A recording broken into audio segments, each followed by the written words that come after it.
Hello po mga kapraps, pupuntahan natin ngayon ang isang property na for sale. Matatagpuan natin dito sa bayan ng Real Quezon. Bali yan na lang ang property mga kapraps. So pupunta tayo doon sa pinakadaanan mamaya.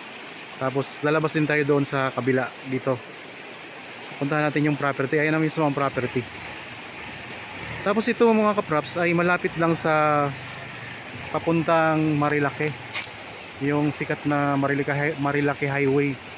So ito pag nabuto, ito na yung dadaanan papuntang Marilake. Yan. So yan ay naka-project na nabubutasin. Nasa 10 minutes travel time na lang ang distansya nito papuntang Marilake Highway. So ito yung property. Pwede na pong ipasok doon ng sasakyan. Tara, puntahan natin. So katabi ito ng ilog mga kapraps. Ito hindi pa to sakop ng property.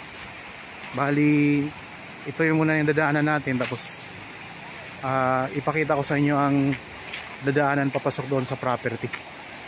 So ito yung ilog na karugtong nung katabi ng property mga kapraps. So yun po ang property, kaso lang doon tayo dadaan muna sa kabila. Tara, samahan nyo po ako habang kayo nagpapahinga at nagre-relax dyan sa inyong bahay. Ang ganda ng tubig, ang linaw, ang lamig mga kapraps. Ang lamig ng tubig.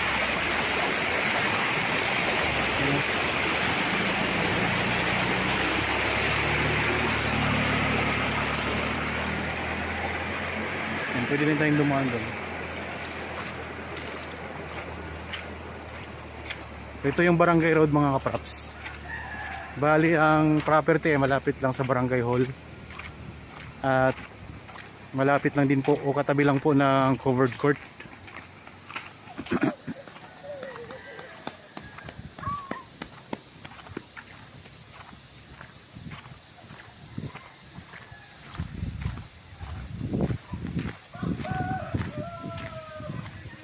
Meron na ditong linya ng kuryente at tubig.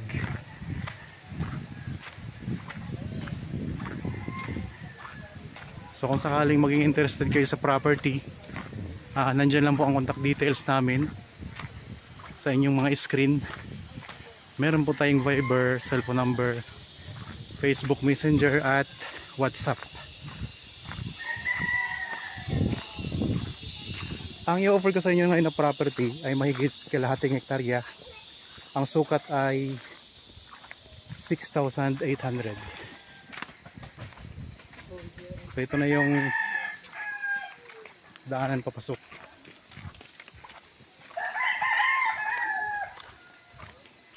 Ito yung magiging daanan ninyo papasok doon sa property. Tapos doon mo na tayo.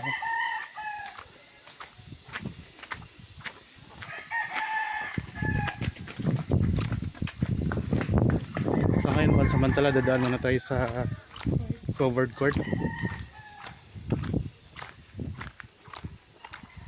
Pero pwedeng So, dumaan dyan. Diyan talagang pwede po dumaan daw dito mga kaprops. Kasi ayan lang ang property oh. Yan na.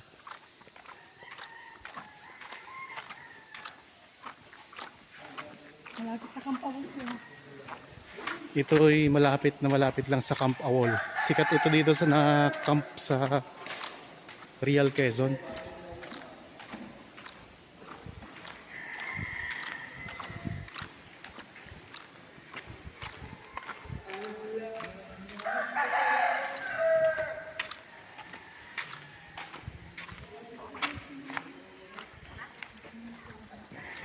Okay, ito na po ang property mga kapraps.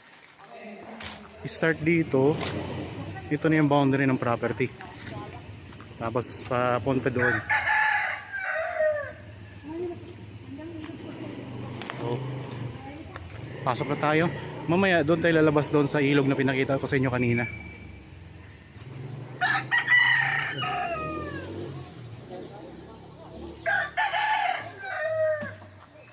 So, yan dadaanan natin oh.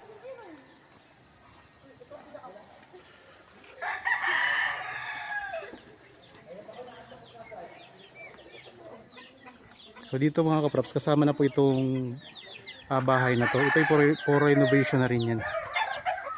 Okay. Tayo mag-ikot-ikot dito sa property.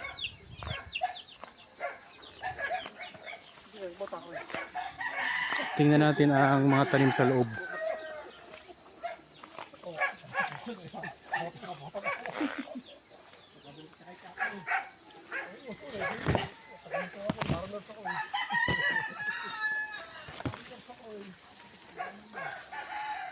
Sa mga naghahanap ng property sa part ng probinsya ng Quezon, ito ay malapit na din po sa probinsya ng Laguna o lalawigan ng Laguna.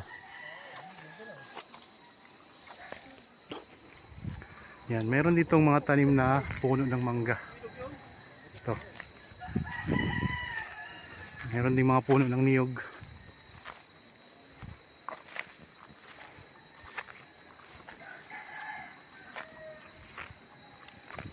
Ang lupa ay may Carabao grass na yun mga kapraps. Oh.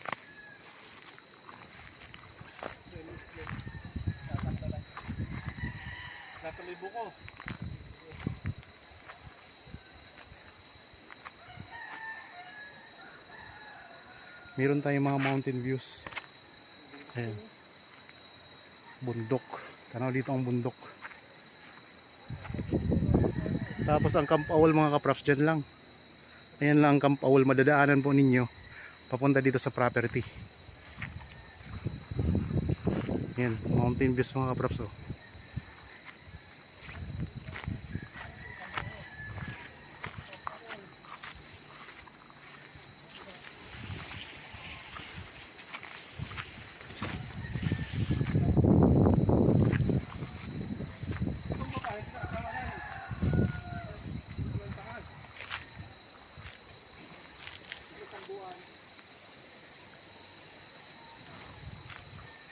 Dito na tayo ngayon sa itaas na part ng property mga kapraps.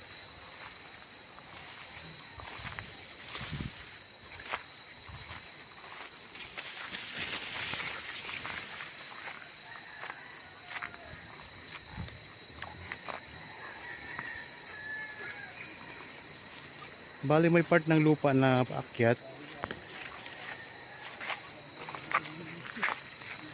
Yan, dito tayo sa pinakatuktok ng property ngayon. So medyo pa-slope po siya, pababa doon mga kapraps. Ayan, mga puno ng niyog, pababa po yan. Meron dito maliit na kubo na kaso sang siraan na to. Yan, tambayan nila. Okay.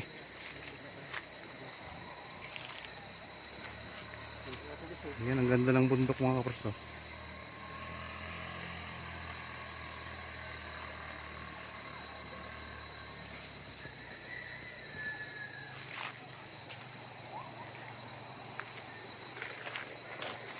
Pa-slope ang itsura ng lupa. So tingnan natin, papunta tayo doon sa may ilog.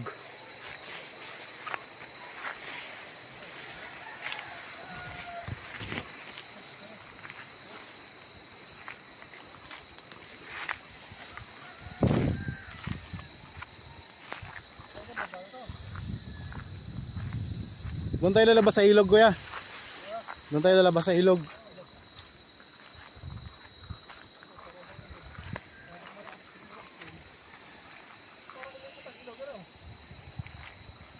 Paikot ang ilog mga kabraps. Nandiyan ang ilog oh. Tapos paikot siya papunta doon. Pag ganoon. Tapos yan. Ilog na rin po yan sa baba niyan. So doon tayo galing kanina.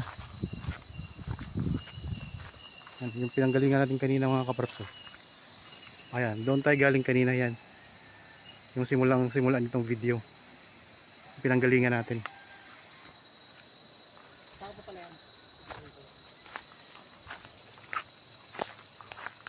Ang papunta sa ilog ay pa-slope siya. Pa-slope. Saan tayo dadaan papunta sa ilog? Okay, punta tayo sa ilog. Yan, dito may mountain views din tayo mga kapraps. Oh. Yan, paikot din. Ang ganda ng mga views. Yan, mga mountain views. Paikot ng property. Pwede po itong gawing camping site mga kapraps kasi may magandang ilog siya, paikot din ang ilog nito.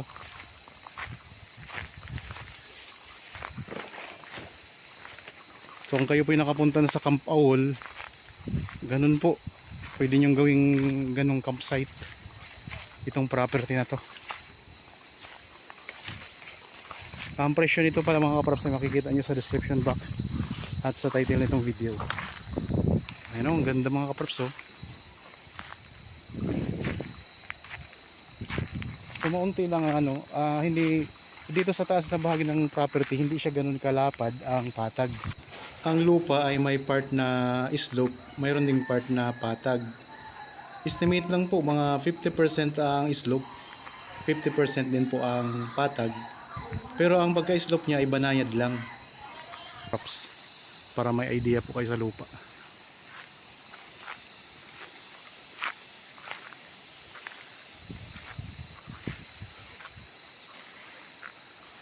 Kasama po ito dito? So yan, dito banayad ang slope niya. Yan, banayad ang slope niya.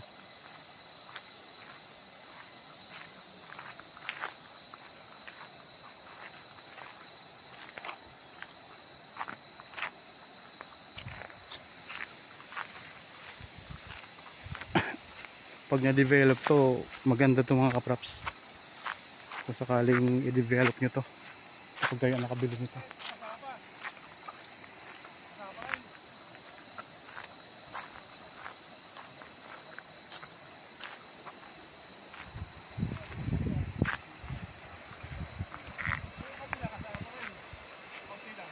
Yan ang ilog oh.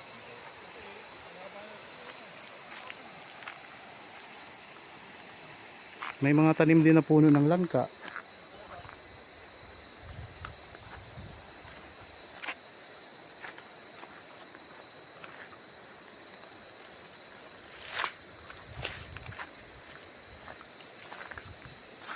Yan, dito patag, may patag dito mga crops oh.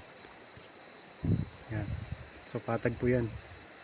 Pwede kayo magtayo dyan ng inyong rest house mga kaprops. Dinig na dinig natin ang lagaslas ng tubig ng ilog.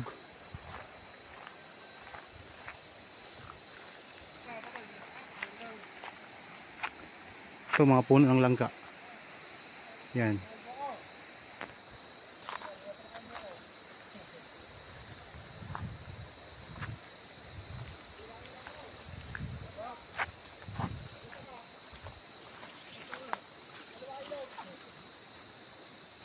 Saan pa? Hanggang saan pa ang property na to?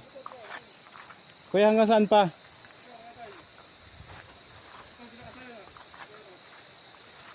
So ito lang dito. Yan, dito na po tayo ngayon sa tabi ng ilog. Ayan mga kaprops, patag po dito. Tabi na po ito ng ilog. At ang ganda ng ilog nito mga kaprops. Hindi na ba yung kasama?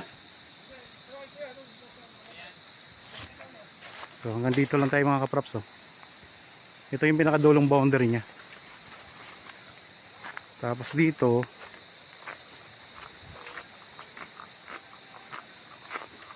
pakita ko sa inyo ang ilog mga kaprops.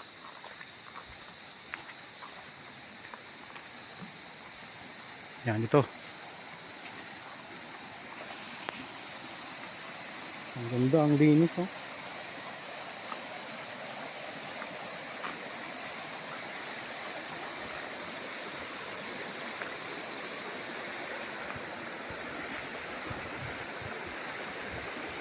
So pwede siyang palalimin para pwedeng mag swimming dito. Ang linis ng ilog mga kaprops, ang lamig pati ng tubig.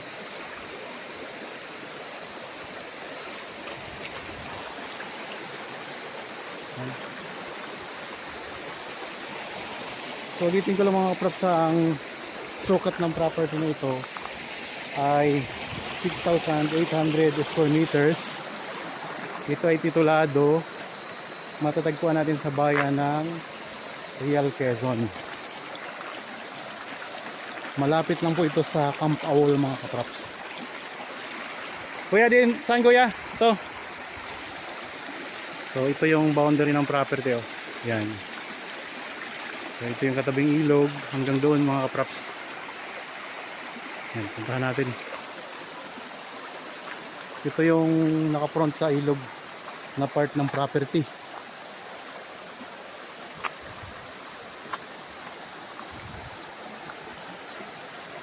Bali, inikot na natin ng property. Ang pinaka pupuntahan natin, yung pinanggalingan din natin kanina.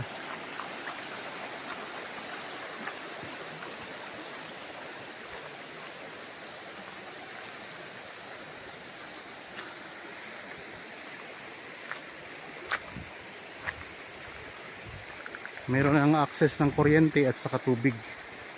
Tabi lang po ng kalsada mga kaprops.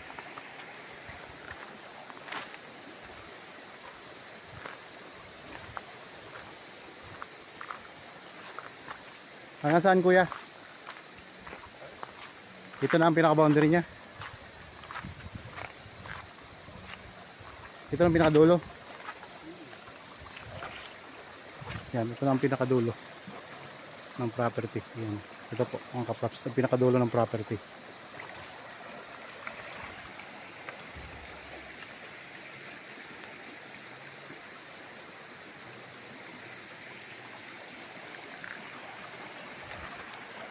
So kung interested po, pwede kayo magpo-schedule sa amin ng actual viewing para makita nyo ng acres ng itong property. At kung sakaling magustuhan ninyo, pwede nyo na po agad itong bilhin.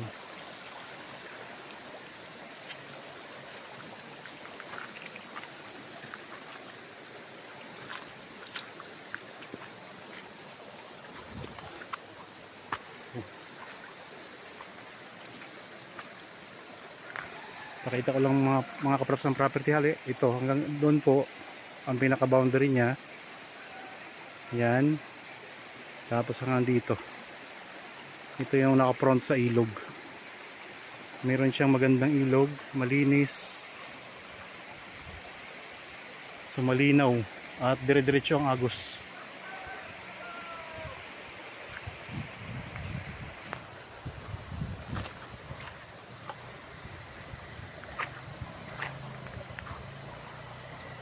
Meron pa nga ditong ginagawang mga kaprops.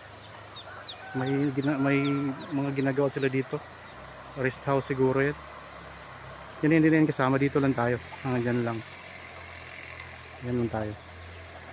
So, babalik lang tayo doon sa pinanggalingan natin kanina.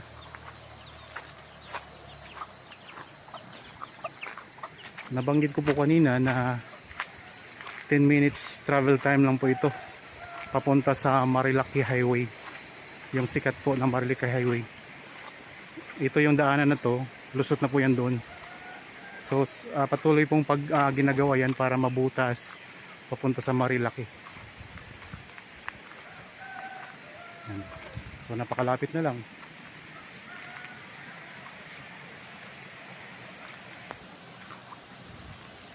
Simentado ng kalsada.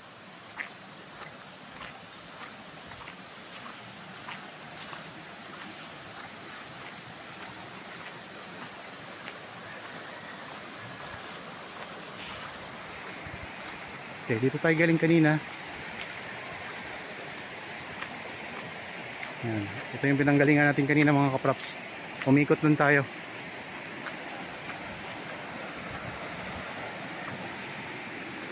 Ayun lang ang property. Pataas. Tapos dito tayo dumaan. Para na pinakita ko kanina sa inyo kung paano maipasok yung sasakyan. Pwede nyo ipasok ang sasakyan. May daanan na po siya. So pansamantala dadaan tayo doon sa covered court. Okay, sana po ay nagustuhan niyo ang property na ino-offer ko sa inyo ngayon. Para po sa mga bago pa lang sa aking channel at napadaan lang po sa aking channel, huwag niyo pong kalimutang mag-subscribe at pindutin na rin po ang notification bell para maging updated kayo sa mga bagong property na i-offer po namin. Maraming salamat po, lagi tayong mag-iingat at God bless po sa ating lahat mga kaprops.